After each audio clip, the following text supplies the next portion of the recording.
Hello everyone and welcome to Real History. I am your host, history professor Jared Frederick, and I was pleased to recently discover the teaser trailer for Martin Scorsese's forthcoming historical epic entitled Killers of the Flower Moon. This is a much anticipated historical crime-based drama that is rooted in a real-life story about the Osage murders, which took place in Oklahoma immediately following the First World War and throughout the 1920s, that ultimately led to the murders of 60 and likely more Osage Native Americans amidst a rather sinister quest for power, money, real estate, and above all else, oil. So, let's go ahead and take a look at the trailer for Killers of the Flower Moon.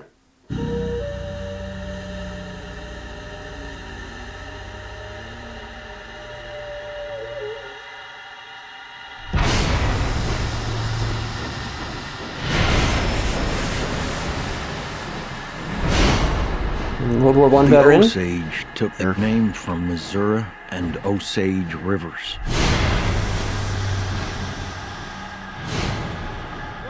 Neokanska, children of the Middle Waters.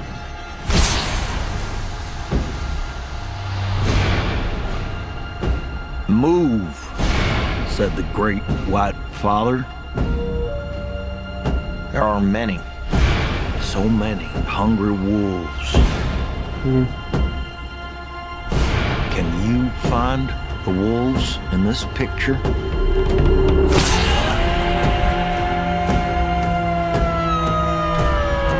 It's like Gangs of New York meets There Will Be Blood.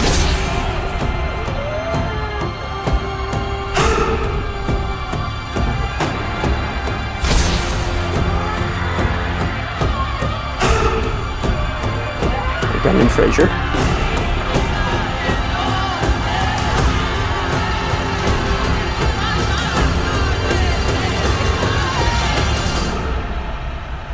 Can you find the wolves in this picture? Oh, that's perfect. Wow. That was a phenomenal teaser trailer. Screenplay by Eric Roth, who also wrote Forrest Gump, I believe, which we also took a look at here on Real History, among many others.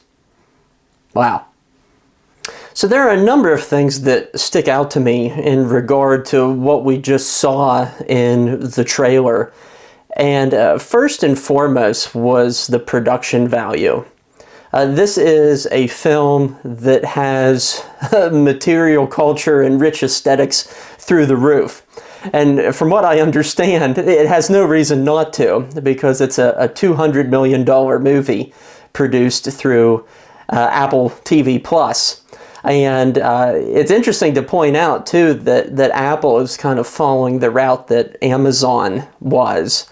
Rather than just sending things directly to streaming, they're going to try to put it out into mainstay theaters, and then they will stream it on their online platforms. And so it's kind of thrown a nice bone to movie theater chains. And indeed, like All Quiet on the Western Front, it behooves us as audience members and as history buffs to go see big, sprawling historical epics like this on the big screen. Watching something like this on a 36-inch television initially I just think would be a gross injustice right from the outset. It looks like stunning cinematography. I think this is going to be a top-notch script. Generally speaking, Eric Roth really knows what he's doing. And the source material is a phenomenon in and of itself. And that is the book of the same title by author David Grann.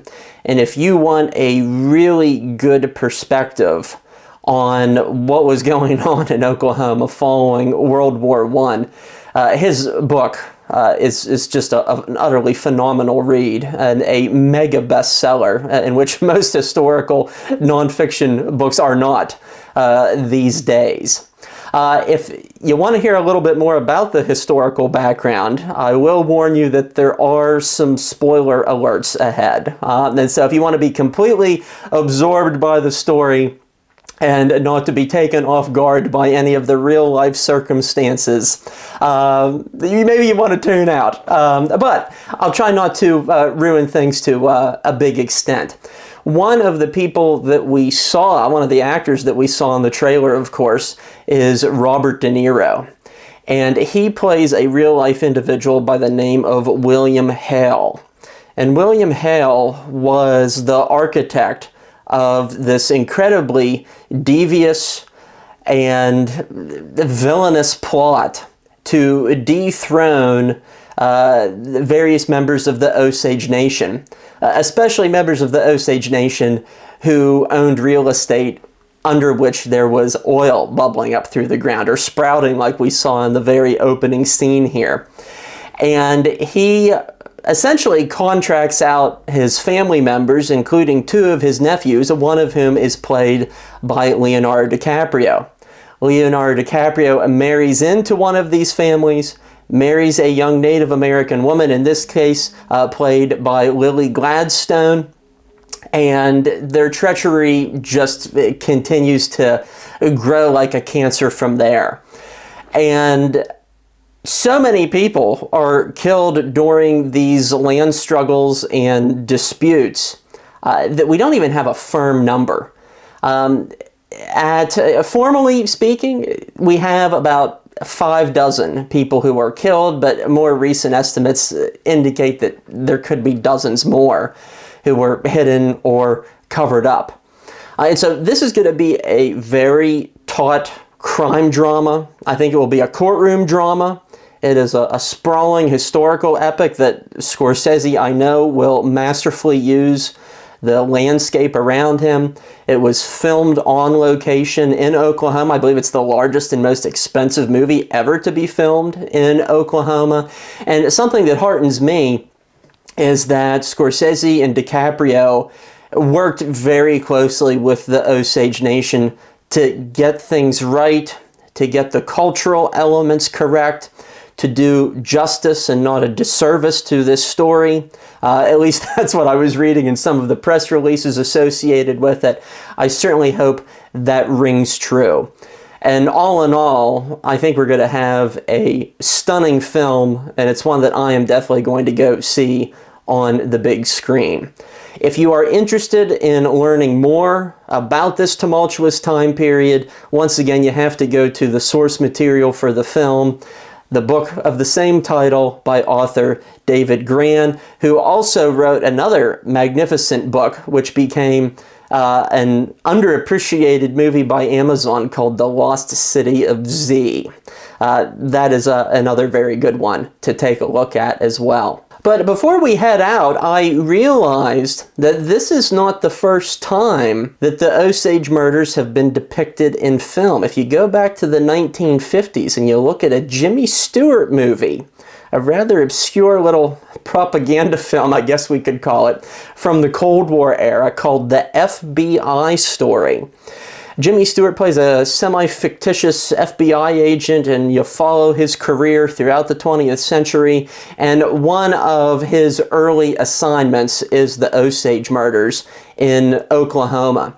And even though the movie relies on a number of stereotypes and tropes about Native Americans, it does get one thing right in regard to the fact that these individuals were victims who were being taken advantage of, and ultimately the federal government steps in to intervene to try to solve some of these murders. And well, that's certainly a lot more than what we see in a lot of other 1950s cinematic depictions of Native Americans. So perhaps, interestingly enough, for reference, for a cinematic point of view, check out the movie The FBI Story as well, despite the fact that it's Cold War propaganda that J. Edgar Hoover had his dirty fingerprints all over.